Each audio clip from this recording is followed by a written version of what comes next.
Kahanga-hanga naman na puzzle na ito na ipinadala sa atin ni Sir Felix Flora Jr. Dito pala ay talo na ang itim. Ang itim papunta dito sa ibaba at ang pula papunta doon sa ibabaw. Bakit nga ba natalo ang itim? Kasi sinabi ni pula dito, itim, talo ka na, hindi ka na mananalo pa. Sabi ni itim, bakit naman pula? Paano mo nasabi? Patunayan mo sa akin. Oo, eto, patutunayan ko na sa'yo, itim, kung paano ka matatalo. Wika ni pula. Kaya ito ang nangyari, mga boss kapalit. Tumira dito sa 116. Kumain si itim ng 14-4. Sa ganyan, mga boss, winika ni pula. Hindi mo pa ba nakikita na talo ka na? Itim? Oo, hindi pa. At alam ko, mananalo ako. Haha, tinawanan pa ni pula si itim. Paano nga ba ako matatalo? Sabi ni itim. Sige, ipapakita ko na sa'yo ang pangalawang tirada. Tumira dito. Yun, kumain na uli si itim. At dama na nga, mga kapalit. Sabi ni itim, dama na ako. Paano yan, pula?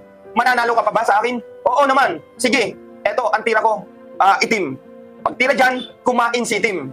Yun, sabi ni itim, panalo na ako dito, may dama na ako at ibaldi ka na. Ang bilang mo na lang, 5. Paano ka pa mananalo? Tumuwi ka ni itim dito kay pula. Kaya tumira na si pula. Pag tira dito, kumain si itim.